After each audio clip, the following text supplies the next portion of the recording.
Hello and welcome to episode 6 of the Apprentice P45 podcast with me, Benjy Potter, and you, Esme. Thank you for joining us for another week in what has been a fantastic, dramatic and cheesy show. Wink, wink. Nudge. A lot of heartbreak in this episode for me, and I'm sure you'll know why, Esme. Benjy is going through a bit of an emotional crisis. We'll get to that later on. I'm actually taking some time off to grieve next week, aren't I? It does feel like Benjy's going on a planned holiday, but it does feel now like you're rage quitting and you're like, I can't cope anymore. That's it. I'm done with this podcast. It means nothing. Hashtag rage quit. Before we get into today's episode, if you like what we do on the Apprentice P45 podcast and the numbers of people listening suggest there are one or two of you that might, then in between the podcast, why don't you head to Instagram or Twitter at Apprentice P45 to check out some, funny memes, little teasers, little videos that we post in between the episodes. And if you really, really like the hosts of this podcast, you can follow us on our personal handles at Esme Todd. Is that right? That is correct. Brilliant. Well remembered. And at Benjy's Banter. That's BENJYS Banter. No guarantees if there will be any banter. It might just be me plugging the podcast. That's the thing. Anyway, if somebody has a favourite, they might think, God, I hate Esme. She's so annoying. She has the worst opinions, but I love Benjy. You can go and find Benjy on Instagram and Twitter and see more of his opinions. And vice versa. If you think, God, Benjy's an opinionated little, then come over to the gentle world of Esme Todd. Who knows? Let's do a tally from this week to next and see who gets the most follows. If you're listening, start now. Esme, over to you. Challenge. That's a good challenge. Okay, right. So let's get into the episode. So we start off with shock horror. Nobody really wanting to be PM, which seems like a bit of a running theme throughout this whole series. I get it. I get why nobody wants to do it, but someone's got to be the one, haven't they? And I feel like there's a lot of cases of oh, well, I'll do it then. I don't know. I love Amy Anzel to bits, and I think she's a really strong contestant on The Apprentice. However, I do think the producers are slightly setting up this tumbleweed moment. And it sort of seems that Catherine always comes in to save the day. Like last week, obviously, she wasn't PM last week, but she was the one that sort of said, I'll do it if absolutely nobody else does. yeah, if nobody will do it. Amy, I would have been interested to see her as a PM. I must say. I think she would have been that would have been really interesting because we've not seen her in that real leader point. I know, it's a shame, and I think she would have had a lot to give as PM. But I think, and Amy, I love her to bits, as you well know. I think she might have left it a bit long. And Alan Sugar, I don't know, maybe likes people being bold and going out on a whim and putting themselves in an uncomfortable position, even if it doesn't pay off, ? I don't know. Question mark indeed. So obviously we had on one team, we had Catherine step up again. And then on the other team, we had Stephanie. I'm not sure how I feel about Stephanie. I'm just going to leave it there. I'm not sure. I think she's a strong lady, but she could do with some smiley faces now and again. Is it Stephanie and Francesca that always have all the arguments? Yeah, no, but a lot of is it Sophie? Yeah, there's Sophie a lot of and Francesca. people. There was Sophie and Francesca and Stephanie, and they all kind of have similar vibes. Yeah, Francesca's the one who's gone, isn't she? And then Sophie and Stephanie are still in it. Stephanie's the one who's always got quite a serious look on her face. She's always quite sort of stern, I would say. But anyway, I can't really remember much from Stephanie as PM, but definitely stands out to me that Catherine was PM. So they chose their tours flicking through that very kind of key stage 2, year 6 SATs exam worksheet. It was very sad. That's a very good way of putting it. Did that stick out for you as well? What, how like naff looking the little booklet was? Yeah. Yeah, like spend 5 more minutes on designing that sheet, please. I beg you. Production, please. Please, production. You deserve it at this point. We hate to see it. We love to see it. So then they chose their tours. One of them chose the Highland Railway tour, which brought me right back to 2019 when they got flown out to South Africa to do the railway vineyard tour, and it just really hit home how much things have changed on The Apprentice with the pandemic. Yeah, how depressing. But they felt really gutted when they got told you're going to Wales, and they were like, yeah, because obviously like South Africa would have been amazing, but #COVID. That was Stephanie's team that chose the Highland Railway tour. Yeah. And then Catherine's team chose the quarry and the zipline thing, which again, very much getting Francois Bourgeois vibes when they had the cameras in front of their heads as they were ziplining. He's just like, I feel like even though GoPros on the head have been a thing for a long time, Francis Bourgeois, if you don't know who that is, it's that guy on TikTok who likes trains, and who knows if he's a real person or not. I'm yet to be convinced. But anyway, he puts GoPros on his head and he has this persona of somebody who loves trains, and people love him. And he's doing campaigns for designers and all sorts. But I think he's like reinvented the GoPro. He really has. He really has, and making the unfashionable extremely fashionable with a large price tag. So they chose their tours and they had to choose the pricing, and I couldn't really work out how much of it was like set up or anyway. The one bit I really picked up on was when Karen, Harpreet and Akshay had to go and negotiate the price with that guy Robbie. And then they said, what would you say if we said like 40 quid? And he was quite forthright and scary in the way he said, I tell you to go over there and leave, or whatever he said. What accent was that supposed to be? The what? What accent was that supposed to be? Well, I was trying to work out if he was Northern or Welsh, and I really can't remember. Was he Northern? Do you remember? I can't remember, but I mean, you've gone for quite a sort of, you know, Scunthorpe type accent there. Okay, we'll go with that then. I don't think I'll tell you to go. Anyway. No, that's more Bolton now. I'll tell you to go over there, and he made his position very clear. But later on in the boardroom, as we come to find out, apparently they didn't come back hard enough. But he was a very difficult man to negotiate with anyway. So they got a bit of a naff price for the tickets, which they had to sell. Yes, and sell they did-ish. I mean, that is a segue if ever I knew one. They did sell them, but I mean, they sell them. They just make the price up, don't they? Every 5 minutes, and you think, well, that's really not what you were told to do. And I mean, so we had on one team, we had Aaron and Amy, and Amy was speaking into that massive, like, what are they called? Megaphone. Megaphone. I was trying to think of the American word for it then. It's like a bull. Anyway, she was sort of screaming into it. It was so American. It was so American the way she was doing it, and I was loving it. But don't you think she was set up a little bit? Because she's not that tone deaf, literally. Like, she wouldn't be using that megaphone right what Aaron was trying to sell to people. No, I'm sure it was all probably a bit, you know, set up to make it look worse. I'm sure. They all have very car salesman vibes to them. Like every contestant on this year's very used car salesman, dodgy landlord, kind of like tries to sell you a dream type personalities. Wait.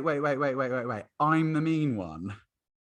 Well, I just mean they try and sell. Do you know what I mean? They're all no, I don't.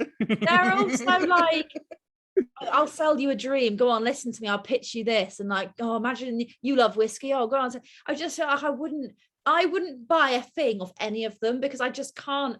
Also, they get set up for it in the sense that they're just trying to pitch these tours on the street to randoms, which I feel for them, because like if you're going to do a tour, realistically you're probably going to I've looked it up, found the best price online. You're not going to be just buying them off some rando on the street who's telling you they've got a good price. Like, I don't know, if you came up to me and said, oh, I mean, I live in London, someone came up to me outside my house and was like, do you want to buy a ticket for the London Eye and something else, here's your day package, it's going to cost you this, I wouldn't be like, great, you've told me it's cheap, so I'm going to buy it. I would be like, okay, well, that's what they say, but I'm going to look up everything else and see. So it's hard. Yeah, I'm intrigued to know how set up it is, and I think we should try and get Amy on maybe in a few weeks' time just to find out how the tasks work. This is why I prefer the toothbrush and the game task, because it genuinely feels innovative, whereas working in the parameters of selling a tour on a pier for 90 quid, like, it's got to be a hard sell. So try as you might, you may not sell it. Yeah, I know, it's difficult. And I enjoyed the fact that Aaron used to be a holiday rep. I was like, of course he did. He's got such holiday rep energy. Of course he did. But anyway, so we had all that. They tried to sell them. I mean, they did, in fairness, but at whatever price they settled for in the end. And then we went on to the actual tours. Now, I have thoughts on both of these. First of all, I'm gonna, for Catherine's team, which is the quarry tour and the zip lining and stuff, I would like to say that I felt the three who are doing the hosting actually did a good job. I think Catherine has a good personality for this sort of thing. If I was on her tour, she was uplifting, she was really friendly, she was jovial. I liked her, right? She's a good presenter. Maybe she could do some sort of like, you know, pub quizzes in London after this. And, you know, they all gave it a good, Akeem was good. He learned his little facts and stuff like that. I thought it was a fun tour. And I thought, like, actually that one looked quite fun. The other one, which is a Highland Railway tour, again, they just don't, Stephanie just doesn't really smile very much. I think she's probably good and she's too business minded. So she needs to just smile a bit more on this. Nick, bless him, was just like a dead fish the whole way through, wasn't he? Bless him, trying to like sell them the dream of these hills, which they could see, and they could have been, you know, they didn't need to stop and look at the sheep. Do you know what I mean? And the fact they were all laughing, I felt for him. I didn't help that that team were all dressed in green. They looked like garden centre employees. I don't know what was going on with that outfit. So yeah, I felt for them, and then they were all cringing, and then they started painting. It was raining. Theirs just felt really chaotic. And I was really, you know, not feeling it. I don't think I would have enjoyed it. Your thoughts, please. See, I think I would have enjoyed both, because I do like painting, and I've actually been inside that quarry before. I've done the underground trampolining. I didn't do the zip wire, but underground trampolining is really fun. Catherine gave me amazing holiday rep vibes when she was trying to get them excited about Shane Ritchie. I thought that was brilliant. Akeem made me die with, like, he was like, there's been lots of death and injury in this mine. Great, I love that.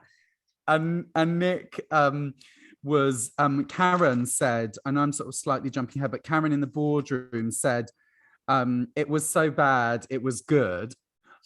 Sorry. Lord Sugar said, it was so bad, it was good. Yeah. And Nick said, thank you. And then Karen piped up and went, thank you. Like a really disappointed teacher at the front of the class. So yeah, pretty similar chaotic vibes. It was a bit messy, that one. And also, you say you like painting, but do you like painting in the rain with someone tapping their watch at you and sort of over your shoulder being like, you've got 4 minutes left, and you've like barely started the skyline? You know, it's not exactly the most relaxing tour. So yeah, that was kind of my thoughts on them. I'm just looking at what else I wrote. I just thought that the quarry one, the quarry one, I thought felt okay, looked kind of fun. They were like funny, and I thought I would have laughed along at some of their sort of crap chat. Done a bit of a zip line and ate cheese or whatever they did at the end. They ate some cheese, didn't they? Was that one? I get confused. Yeah, there's a lot of parts to what they had to do, and I was yeah, you were saying you got a bit felt confused, weren't you? It was a bit like jumpy, like, oh, you got to sell the tour, and then you're on the tour, and then there's another part of the tour where you're getting discounted cheese or whatever it was. Yeah, and also when you've kind of got an inkling that a lot of it's fake just for the purpose of the program, it's harder to like suspend your disbelief. I know I'm going very meta with The Apprentice right here, but that's why I like the earlier tasks. But I know like during this point of the program, obviously they get a little bit more at stake and, you know, show their selling power. Yeah. Shall I talk about the boardroom? Yeah, go for it, mate. So yeah, I mean, obviously, boardroom was good. It was Stephanie's team that won. Not by a huge margin, but my favorite part of the boardroom was that Karen had a go at Harpreet, Akshay, and Catherine for not negotiating well enough with Robbie. And I think Catherine said, well, in all fairness, he was very difficult to negotiate with. Yeah. And then Harpreet said, Harpreet got super sassy to Karen.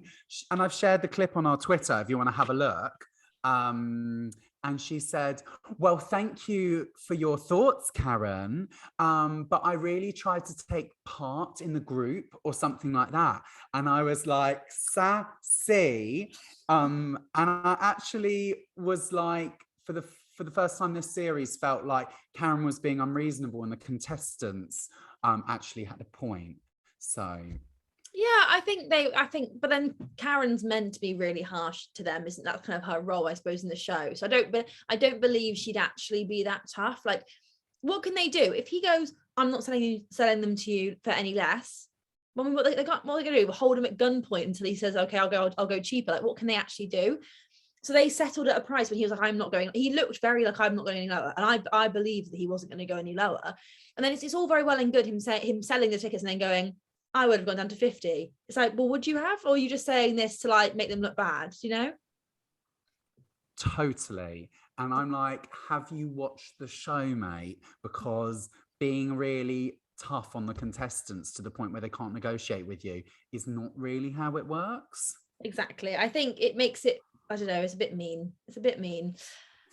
But we're not mean on this podcast. We're a lot of things, but that's one thing we're not mean, unless you're speaking to Navid Soleil, in which case I'm the devil reincarnated. I love the idea that you and him have got beef just because of this podcast. I know. It's just funny, isn't it? The thought of you and Navid just like two worlds apart, just having this sort of internet tension. Anyway, we should have it out, I think, on a podcast. I told you you should get him on. I told you. I've asked him. Navid, hello. I don't think he's listening anymore. He knows we're not. Well, he might think we're not talking about him. You can clip this up. Go on, give him a plea and clip it up and send it to him. I'm not giving him the airtime. Already giving too much of that. Not editing a Navid segment. Thank you very much. You know how I feel about the videos anyway. Well, yeah. So we had the firing, didn't we? Do you want to get to that bit? I don't. Well, Benjy, listen. I know. Sorry, hang on one second. He's off. He's gone. This is not very good visuals. Audio. Sorry, this is all the visuals. You have to. I hope everyone's watching on YouTube to see Benjy having a little tantrum. Would you take this bit? Actually, I'll take this bit. Amy's gone. That's basically it. Benjy's having a sort of I don't know, quarter life crisis over it. I was gonna say midlife crisis, and I thought that's a bit mean. Quarter life crisis. And yeah, no, she's gone. She their main thing was that she didn't that she wasn't stepping herself up to be PM. I mean, she also didn't really do an amazing job at selling for someone who claims she's very good at selling. However, she brought good vibes. I liked her quotes. She's tweeted in a very cross manner that she thinks it's unfair that other people like Nick have been given a chance. You know, Alan will say, Lord Sugar will say, Nick, next time you're going to be the PM to prove yourself. And she didn't get that. So I think she feels a bit robbed of that opportunity. However, I think he obviously just didn't like her. So It's really hard, isn't it? Because on the show, everyone gets turned into storylines and characters. And her storyline, unfortunately, that it was that she wasn't stepping up to be PM. I'm sad that she didn't get to be PM because I think she would have been a boss bitch. Sorry, just turned this episode into explicit. yeah, I know how your mind works. I have to watch it. I have to do it. Yeah. So I think that's a shame, but ultimately, you know, she didn't put herself up. She could have done last week.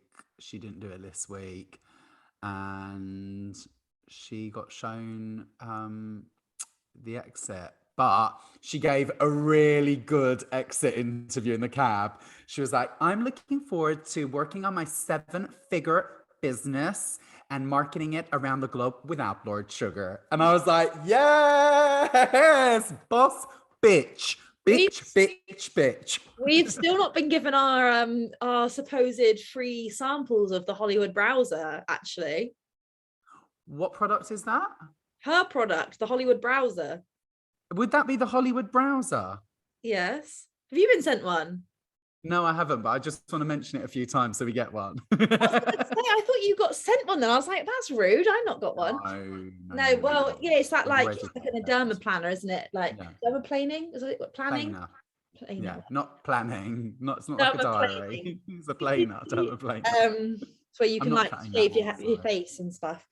Anyway, that's it really for that episode. Amy's left. Benjy's got off on holiday for 2 weeks, so we won't. Amy's left. Benjy's left. Yeah, it's just you. Benjy back. No, it won't just be me. We have got a co-host who's going to be stepping in to Benjy's spot. Oh my god, is it Navid? It's Navid. Yeah. Can you imagine if Navid stepped up as the? That would be amazing. I should have got into it. We have got somebody who's supposed to be doing it. I don't want to say who it is because I suddenly think like, what happens if they don't do it? And then it's like, no, because they're also, because we need to fit it in between that big feature film they're shooting in Hollywood at the moment. Of course, and the autobiography they're plugging. Yeah, so best I would hold off until their agent gets in touch to confirm it. Exactly. Next week there will be a new person for 2 weeks basically, and if you also want to watch on YouTube, we won't be back. We're not going to do YouTube for 2 weeks because just I'm not going to make that's Benjy's job of the task, and we're not going to make the co-host do that, so it will just be on the traditional podcast platforms for the 2 weeks after. And also it's not in their contract, is it, to do video? No. We've just negotiated an audio fee. Everyone's going to be gutted when they tune in next week and it's not definitely cut that out because our new co-host will not want to hear that. I'm totally kidding. See you next week. No. So next week we'll be back, and what else? You've done all the plugging for the episode, haven't you? I mean, actually, let's remind everyone to do that. They'll do a little competition. The only thing is that we won't know who's followed us from this and who's just followed us from just being already making excuses. Esme Todd. Well, we'll see. If you give us a little, DM. Okay, well, that's it for episode 6 of the Apprentice P45 podcast. We will see you next week from me and in 3 weeks from Benjy. Bye. Bye.